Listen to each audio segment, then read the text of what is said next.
नमस्कार दोस्तों, आपका हमारे YouTube चैनल ताज़ा खबर पर स्वागत है। तो चलिए शुरू करते हैं आज की वीडियो।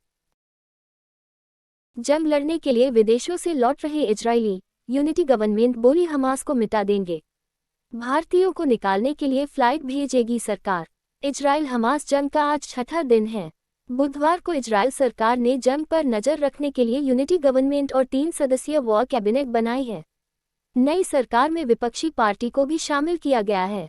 कैबिनेट में प्रधानमंत्री नेतन्याहू, विपक्षी नेता बेनी गैंट्स और मौजूदा डिफेंस मिनिस्टर योव गैलेंट रहेंगे। दूसरी तरफ दुनिया भर से हजारों इजरायली जंग में शामिल होने के लिए अपने वतन लौट रहे हैं। ग्रीस से लेकर न्यूयॉर्क तक एयरपोर्ट पर इजरायलियों की भीड़ है। इजरायली मीडिया के मुताबिक सेना ने रिजर्व सैनिकों की संख्या 3.60 लाख कर दी, इसीलिए इजरायलियों में घर लौटने की होड़ मची है। बुधवार को इजराइल ने रात भर गाजा पर हमले किए, जिसमें करीब 51 फिलिस्तीनियों की मौत हो गई। 7 अक्टूबर से शुरू हुई जंग में अब तक 2327 लोग मारे जा चुके हैं। इनमें से करीब 1200 इजरायली हैं। अब तक करीब 1127 फिलिस्तीनियों ने भी जान गंवाई है। रक्षा मंत्री बोले, अब जंग के सारे नियम खत्म, गाजा को 180 डिग्री बदल देंगे। इजरायली रक्षा मंत्री योव गैलेंट ने कहा, हमने युद्ध के सभी नियम खत्म कर दिए हैं। हमारे सैनिक अब किसी भी चीज के लिए जिम्मेदार नहीं होंगे। उन पर मिलिट्री कोर्ट में कोई केस दर्ज नहीं होगा। हमास गाजा को बदलना चाहता था, हम इसे 180 डिग्री तक बदल डालेंगे।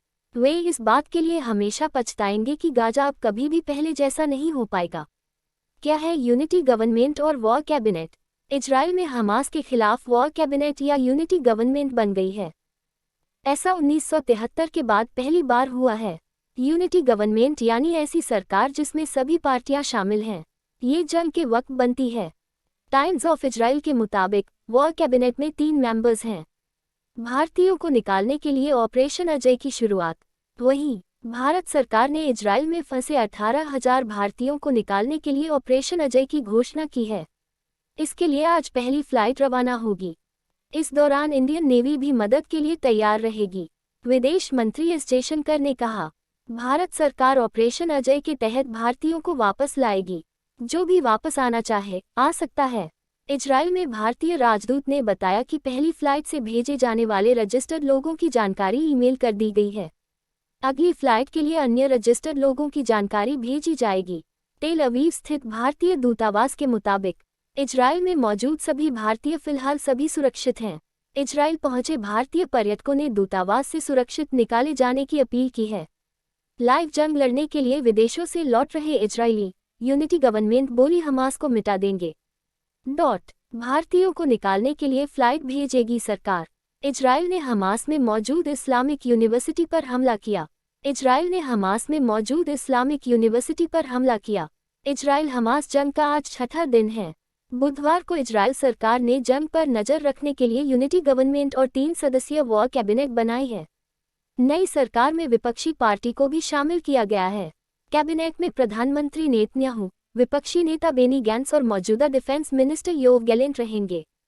दूसरी तरफ दुनिया भर से हजारों इजरायली जंग में शामिल होने के लिए अपने वतन लौट रहे हैं। ग्रीस से लेकर न्यूयॉर्क तक एयरपोर्ट पर इजरायलियों की भीड़ है। इजरायली मीडिया के मुताबिक सेना ने रिजर्व सैनिकों की संख्या 3.60 लाख कर दी, इसीलिए इजरायलियों में घर लौटने की होड़ मची है। बुधवार को इजराइल ने रात भर गाजा पर हमले किए, जिसमें करीब 51 फिलिस्तीनियों की मौत हो गई। 7 अक्टूबर से शुरू हुई जंग में अब तक 2327 लोग मारे जा चुके हैं। इनमें से करीब 1200 इजरायली हैं। अब तक करीब 1127 फिलिस्तीनियों ने भी जान गंवाई है। सबसे पहले जंग की 2 तस्वीरें देखें। गाजा में इजराइल के हमलों के बाद कई बिल्डिंग्स तबाह हो गईं। मलबे में फंसे लोगों को रेस्क्यू किया गया। अगर हमारी वीडियो पसंद आई हो तो वीडियो को लाइक करें और चैनल को सब्सक्राइब करें ताकि हमसे मिलने वाली वीडियो आपको सबसे पहले मिले। Thank you.